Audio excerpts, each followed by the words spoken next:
Amém. Eu gostaria que os irmãos abrissem a sua Bíblia no Evangelho de Marcos,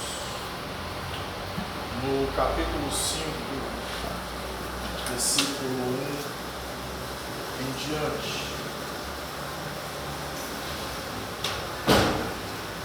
Eu gostaria de pedir aos irmãos, se for possível, quem estiver um pouco mais afastado, puder vir para um pouco mais para frente aqui, irmãos, para não precisar de forçar muito a minha carreira, por favor. Amém. Então vamos ler a palavra de Deus, que diz assim, Evangelho de Marcos, capítulo 5, versículo 1 em diante. Chegaram a outra margem do mar, a província dos Gadarenos. Saindo ele do barco, lhe saiu ao encontro dos sepulcros um homem com espírito imundo, o qual a sua morada nos sepulcros, e nem ainda com cadeias o podia alguém prender. Porque tendo sido muitas vezes preso com grilhões e cadeias, as cadeias foram por ele feitas em pedaços, e os grilhões em migalhas, e ninguém o podia amansar, e andava sempre de dia e de noite, clamando pelos montes e pelos sepulcros, ferindo-se com pedras. E quando viu Jesus ao longe, correu e adorou. Clamando com grande voz, disse: Que tenho eu contigo, Jesus, Filho do Deus Altíssimo? Conjuro-te por Deus que não me atormentes. Porque ele dizia: Sai deste homem, espírito imundo. E perguntou-lhe: Qual é o teu nome? E ele respondeu dizendo: Legião é o meu nome, porque somos muitos. Rogava-lhe muito que não os enviasse para fora daquela província. E andando ali, pastando no monte uma grande manada de porcos, todos aqueles demônios lhe rogaram, dizendo: Manda-nos para aqueles porcos, para que entremos nele. E Jesus logo nos lhe permitiu. Saindo aqueles espíritos imundos, entraram nos porcos, e a manada se precipitou por um despenhadeiro no mar. Eram quase 2.000, e afogou-se no mar. E os que se apacentavam os porcos fugiram e anunciaram na cidade e nos campos, e saíam muitos a ver o que era aquilo que tinha acontecido, e foram ter com Jesus, e viram o endemoniado, que tivera a legião assentado, vestido e em perfeito juízo, e temeram. Amém? Vamos falar com Deus. Senhor Deus, carecemos da sua misericórdia, da sua grandeza e do seu poder. Nos humilhamos diante da sua magnificência, meu Pai, ó Senhor, e da sua grandeza nesse lugar. Agradecemos pelo Senhor nos propiciar uma noite nesse lugar. Que a mão do Senhor esteja aqui, ó Deus. Renova a nossa vida. Ó Deus, que a gente não saia daqui da forma que nós entramos, mas que possamos sair, meu Pai, renovados, revestidos, ó Pai. Ó Deus, pela presença e pelo poder da Sua palavra. Nós oramos nessa noite, meu Deus, em o nome do Teu Filho amado, Jesus. Amém. Amém.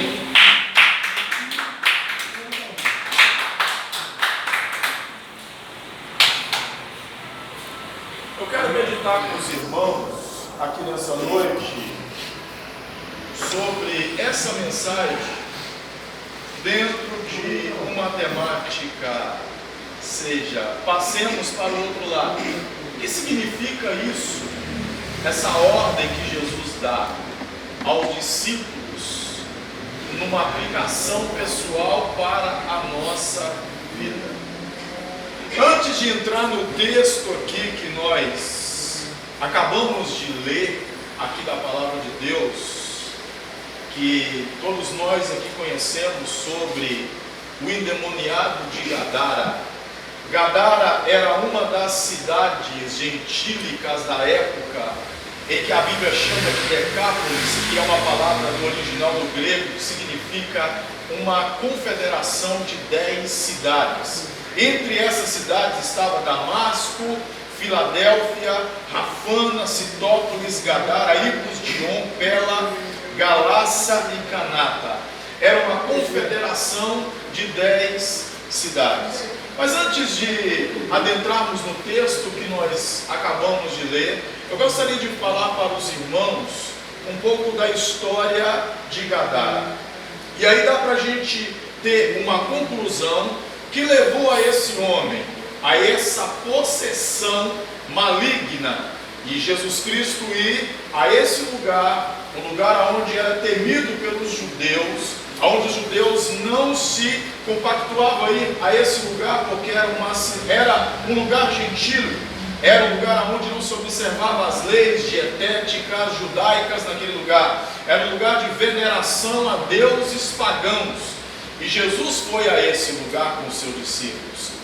A história revela que 200 anos antes do nascimento de Jesus, ou seja, 200 anos antes de Jesus nascer, Gadara, ela foi povoada ou conquistada pelo rei Ptolomeu do Egito. O rei Ptolomeu do Egito, esse era um dos generais de Alexandre o Grande. Havia 4 generais quando Alexandre o Grande morreu. Entre esses 4 generais nós temos Ptolomeu, Lisímaco, Cassandro e Seleuco. Esse rei Ptolomeu, ele dominou ou governou à época o Egito, a parte do Egito. O outro rei, que era Seleuco, dominou a outra parte da Síria, e a história revela que Gadara passara por algumas situações muito conflitantes. Ou seja, Ptolomeu, ele veio e conquistou essa cidade no ano 200 antes de Cristo. E o que acontece? Quando ele conquista essa cidade, ele constrói um muro sobre essa cidade, para a proteção dessa cidade por causa das guerras. No ano 167 a.C., quando vai estourar toda a revolta dos Macabeus, porque Antíoco Epifânio IV, ele vai entrar dentro do templo de Deus, e ele vai oferecer um porco, que era um animal imundo. Isso vai provocar aqui, dentro da história, antes do nascimento de Jesus, uma rebelião chamada Dinastia dos Asmoneus. Só que a história revela que no ano 167 os Seleucidas, eles vieram e dominaram a região de Gadara. Quando eles dominam a região de Gadara, a história vai nos revelar que eles vêm com elefantes e destroem os muros que os Ptolomeus haviam construído. Conquistam esta cidade. Essa cidade agora ela é conquistada pelo rei Seleucida. Agora a história ainda revela que no ano 30 a.C., quando o tirano Herodes, o Idumeu, passou a governar, e a história vai nos revelar que Augusto vai dar essa cidade a Herodes, o Idumeu. Como Herodes, ele é um homem tirano, a história vai nos revelar que Herodes mata seus filhos, matou a sua esposa, ele assassinou membros da sua família, foi um governo de tirania. Aí a história nos revela que Gadara vai sofrer uma situação muito terrível, e Gadara vai passar por uma situação psicológica e ao mesmo tempo maligna, de uma forma muito terrível. E o que vai acontecer? Algumas pessoas, temendo a tirania de Herodes, vão se precipitar dos penhascos, vão cortar a sua garganta, vai haver um suicídio na cidade de Gadara por causa da tirania de Herodes. A história ainda revela que dentro de Gadara existia um templo do deus Zeus, aonde porcos eram sacrificados a essa divindade e comercializado aos moradores da província de Gadara. E também dentro desse culto profano ao deus Zeus, tinha também os bacanais de Dionísio, deus do vinho.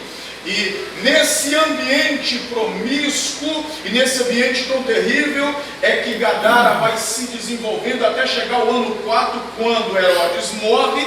E Gadara agora está dentro dessa confederação chamada Decápolis, de 10 cidades. Jesus está numa outra parte da Galileia chamada Cafarnaum. Jesus está pregando a palavra ali. Jesus está curando enfermos. Jesus está operando milagres. Jesus está ensinando a palavra do Pai. De repente, quando a tarde vai chegando, de repente, quando a noite vai chegando, Jesus dá uma ordem. E quando Jesus dá essa ordem, é uma ordem no sentido imperativo da palavra. Sentido imperativo da palavra significa que a ordem que Deus dá não é para ser questionada. Jesus diz: passemos para o outro lado. Aleluia. Às vezes e muitas das vezes nós queremos ficar do lado de lá para não fazer aquilo que Deus nos determina. Ficar do outro lado significa ficar no comodismo, ficar acomodado. Ficar no outro lado parece ser vantajoso. Olhando, observando, Jesus está dizendo aos seus discípulos: é hora, é chegado a tarde, passemos para o outro lado. Oh, e aleluia! É isso que Jesus Cristo espera de nós. Às vezes nós não entendemos as ordens que Deus, os caminhos que Deus nos permite trilhar, mas a gente precisa simplesmente obedecer e confiar naquele que está nos ordenando a passar para o outro lado, a fazer a sua vontade e a fazer aquilo que Ele determinou, para que a gente possa ter uma vida de vitória diante de Deus. Oh, aleluia! Gostaria de fazer algumas aplicações aqui com os irmãos. Primeira questão aqui é a ordem de Jesus: passemos para o outro lado. E às vezes nós, como cristãos, nós questionamos ou não aceitamos aquilo que Deus nos determina a fazer. E observe bem que aqui há um exemplo muito profundo na Bíblia. E a Bíblia é enfática a dizer que os discípulos não questionaram a ordem de Jesus. Quando Jesus está dizendo: passemos para o outro lado, os discípulos simplesmente obedeceram aquilo que Cristo havia lhes incumbido fazer, ou seja, passar para o outro lado. Outra questão que nos chama a atenção no texto aqui: o que havia do outro lado? Do outro lado havia um homem possesso, possuído por uma legião, que é um termo militar, aqui utilizado na palavra de Deus. Legião, termo militar, que era uma máquina de guerra para os romanos daquela época, que compunha os maiores e os melhores soldados daquela época.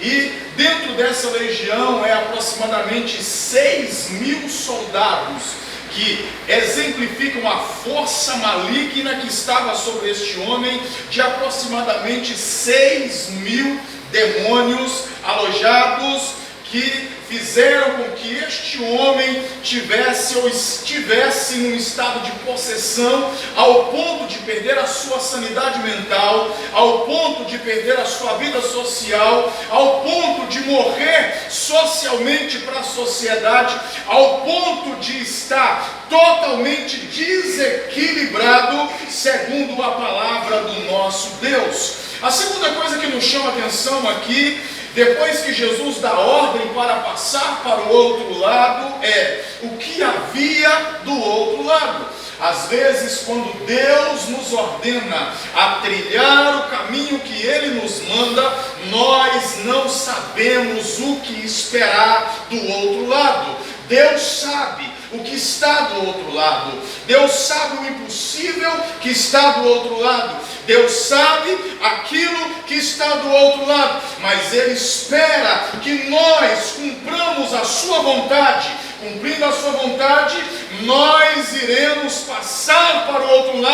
e descobrir aquilo que Deus tem do outro lado para conosco, ou seja, o impossível que está do outro lado, porque para a sociedade de Gadara, este homem era uma vida perdida, era alguém que não tinha mais solução, e às vezes na nossa história, ou na nossa trajetória, existem situações impossíveis, e Deus manda a gente ir para o outro lado, para que a gente possa conhecer, aleluia, o Deus do impossível, o Deus que pode fazer aquilo que nós não podemos fazer. Agora, uma coisa curiosa, que eu gostaria de compactuar com os irmãos aqui, o que mexeu com Jesus, o que moveu Jesus a ir para o outro lado? Uma alma possessa, uma cidade, ou melhor, 10 cidades confederadas nesse lugar e um homem possesso em Gadara. O nome Gadara, no hebraico, a palavra é Ashueze, e também vem da palavra Shedim, que significa capturados por demônios. Esse é o sentido da palavra Gadara e daquela região e da influência maligna que existia naquele lugar e que levou a esse homem a esse nível de possessão tão terrível ali na cidade de Gadara. O que tinha do outro lado? Uma alma.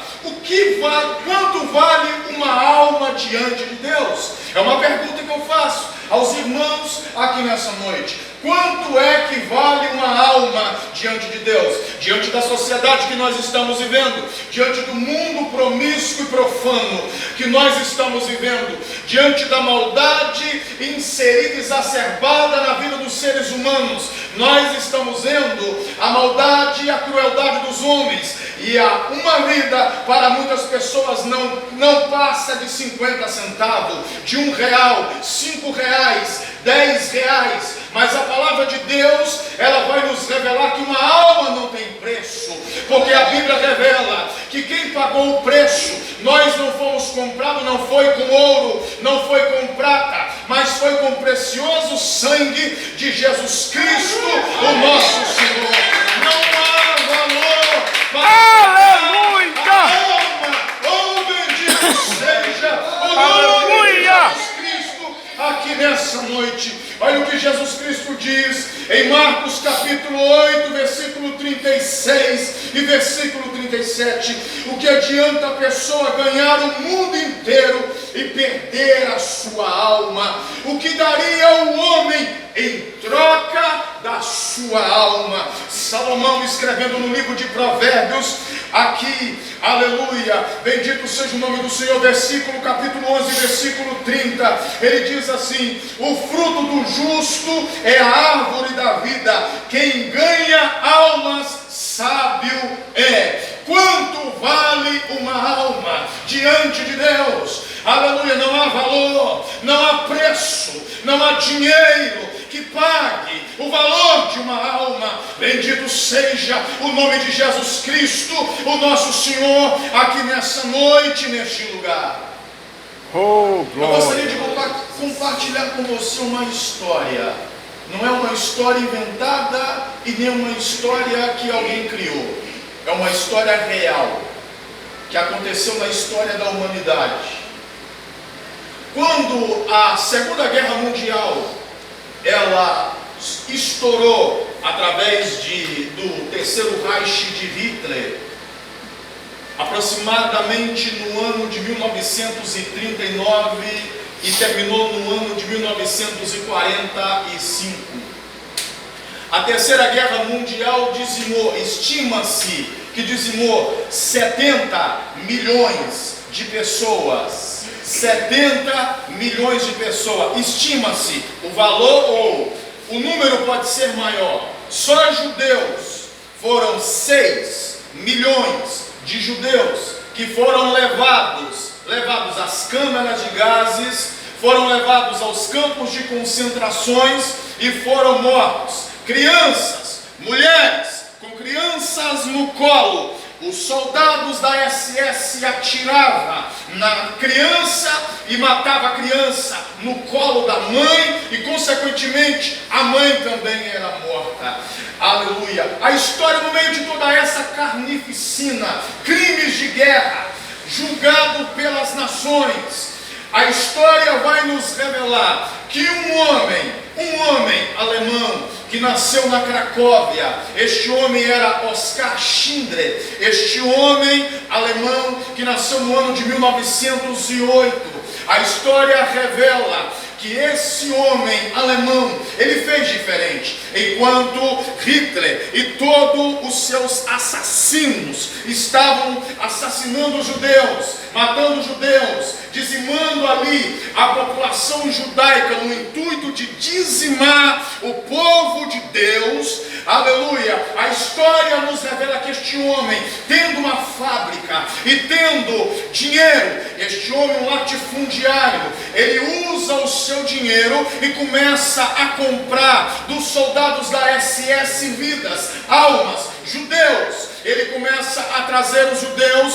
para dentro da sua fábrica, e a história vai nos revelar que quando ele faz isso, trazendo os judeus para dentro da sua fábrica, ele consegue salvar cerca de 1.100 judeus comprados ali com o dinheiro que ele possuía. Num belo dia, quando a guerra termina, todos os judeus que ele havia comprado, todos estão reunidos dentro daquela fábrica, e a história revela que ele começa a olhar e ele começa a observar as atrocidades que foram cometidas, e a história nos diz que ele começa a olhar e ele começa a chorar e a dizer assim: olha, eu poderia ter feito mais, eu tive uma vida boêmia, eu gastei dinheiro com aquilo que não devia, poderia ter guardado mais dinheiro para comprar mais pessoas,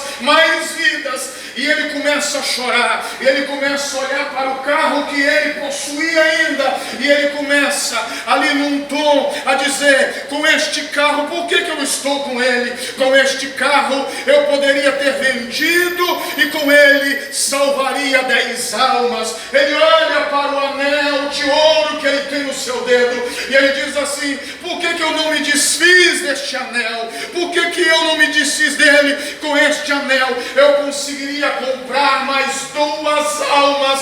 Quanto vale uma alma? Não há preço.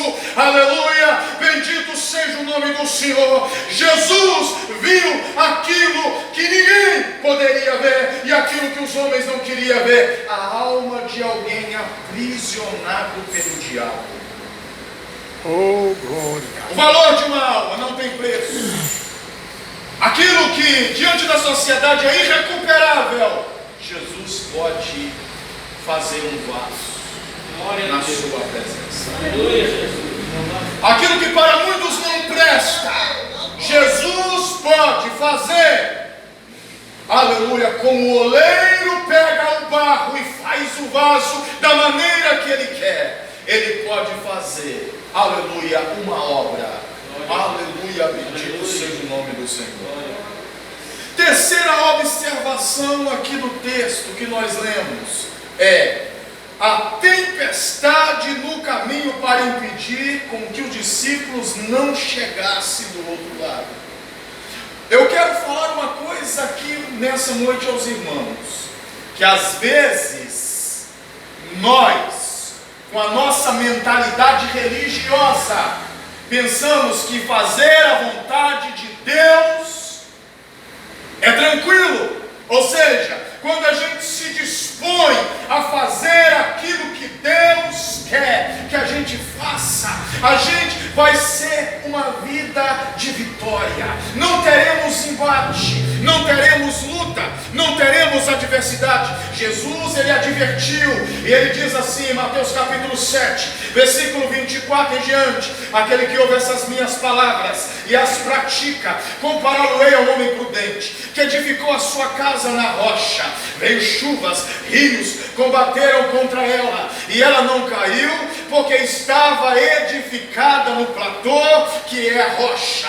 Jesus, aí ele diz assim: aquele que ouve essas minhas palavras e não as põe em prática, compará-lo-ei ao homem prudente, que edificou a sua casa sobre a areia. Veio chuvas e rios, combateram contra ela, e ela caiu, e foi grande a sua queda. Aleluia! Quando nós nos dispusemos a fazer aquilo que Deus nos determina, nós enfrentaremos barreiras, enfrentaremos oposição, enfrentaremos lutas, enfrentaremos o inimigo, enfrentaremos o diabo, enfrentaremos adversidades contra as nossas vidas. Mas tenha certeza de uma coisa: se Jesus está no barco, você está tranquilo. Se Jesus está no barco, aleluia, você está seguro. Se Jesus está no barco, nós temos a garantia que nós vamos chegar aonde Ele quer que a gente chegue. Oh, bendito seja o nome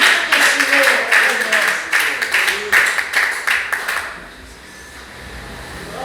Eu gostaria de falar aos irmãos uma coisa aqui.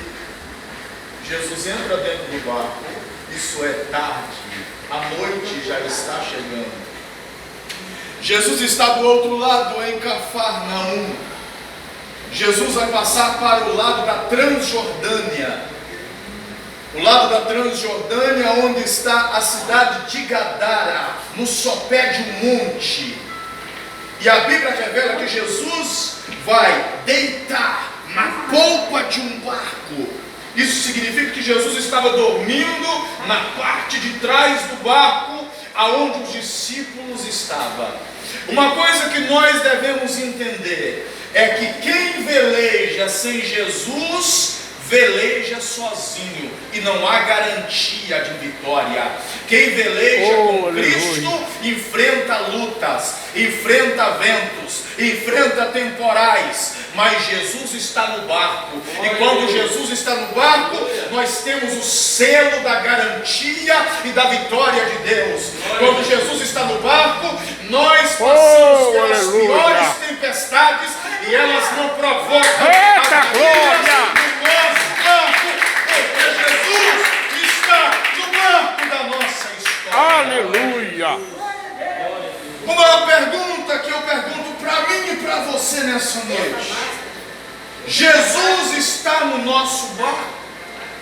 O barco é a tipologia da vida do ser humano. O mar, ele representa o curso da nossa história, aonde nós estamos velejando para chegar do outro lado. Bendito seja o nome do Senhor, o nosso Deus. A Bíblia diz que Jesus entra e ele vai dormir. Aleluia. O mar da Galileia, que tem aproximadamente 21 quilômetros e 12 de largura. O mar da Galileia que começa com 3 afluentes no cume do Monte Hermon, por uma geleira que se derrete, formando 3 braços, 3 afluentes de rios, e que forma o lago de Merom, o rio Jordão, o mar da Galileia, que é o mar de Quinerete, o lago de Genezaré, é a mesma coisa, que vai desaguar no Mar Morto. Esse mar, a Bíblia revela que por causa do clima existente, a história vai nos dizer, o clima do cume do Monte Hermon é muito gelo, é muito frio. Aleluia, a temperatura das águas do mar são quentes. Então o choque da mar fria, a massa de ar fria com a massa de ar quente, forma tempestades, ventos que levantam ondas violentas, e esse mar é temido até os dias de hoje pelos barcos pesqueiros existentes na Galileia, por aqueles que velejam por aquele lugar, por causa desse fenômeno da natureza, aonde, aleluia, o gelo, a camada de ar frio se choca com a camada de ar quente e forma ventos, e que vai trazer ondas e vai colocar embarcações à deriva, em perigo. Bendito seja o nome de Jesus Cristo. A Bíblia diz que os discípulos começam a velejar, Jesus está no barco, só que a Bíblia revela que de repente começa uma tempestade. E esse de repente que a tempestade vem, a gente precisa analisar. Esse de repente significa numa hora que a gente não espera.